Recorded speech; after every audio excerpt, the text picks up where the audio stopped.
شیعوں کا نہ موجودہ قرآن پر ایمان ہے نہ ہی ہو سکتا ہے، کیونکہ ان کے بقول اصل قرآن تو سیدنا علی نے جمع کیا تھا، جو صحابہ کے پاس لے کر آئے، لیکن صحابہ نے اس قرآن کو، سیدنا علی والے قرآن کو قبول نہیں کیا۔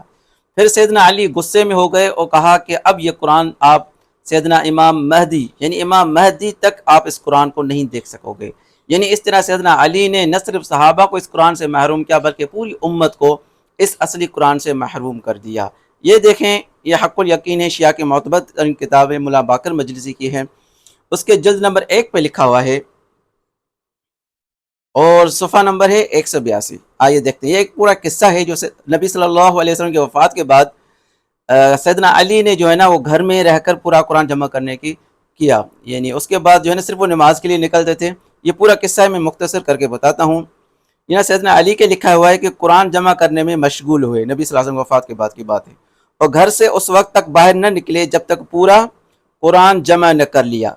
قرآن چمڑوں، لکڑیوں، رکوں، ہڈیوں پر متفرق تھا۔ پھر ابو بکر نے آپ کے پاس پیغام بھیجا کہ اگر آ کر بیعت کریں۔ حضرت نے جواب میں کہلا دیا کہ میں نے قسم کھائی ہے کہ روائے دوش پر نہ رکھوں گا مگر نماز کے لیے، یعنی نماز کے علاوہ گھر سے باہر نہیں نکلوں گا۔ نماز تو ابو بکر کے پیچھے پڑھتے تھے سیدنا علی، لیکن اس کے علاوہ گھر سے باہر نہیں نکلتے تھے، اور جب تک قرآن نہ جمع کر لوں، یعنی جب تک قرآن جمع نہ کروں نماز کے علاوہ گھر سے نہیں نکلوں گا۔ یہ سن کر ان لوگوں نے چند روز صبر کر لیا اور حضرت نے پورا قرآن جمع کیا اور ایک کپڑے میں لپیٹ کر اس کو سر بمہر کیا۔ پھر اس کو مسجد میں لائے جس وقت ابو بکر، عمر اور صحابہ مسجد میں تھے، اور بآواز بلند ندا کی کہ ایھا الناس، جب رسول خدا دنیا سے تشریف لے گئے میں نے ان کو غسل و تجہیز و تکفین کیا۔ اس کے بعد تمام قرآن اس جامع میں جمع کیا ہے، اور کوئی آیت نازل نہیں ہوئی مگر جناب رسول خدا نے مجھ کو بتائی اور اس کی تعویل سے مجھے آگاہ فرمایا۔ قیامت میں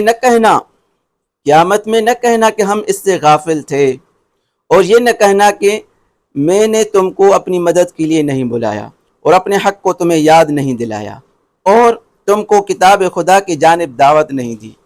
عمر نے کہا، جب قدر قرآن سے جس قدر قرآن سے ہمارے پاس ہے ہمارے لیے کافی ہے، ہم کو تمہارے قرآن کی احتیاج نہیں، یعنی ضرورت نہیں۔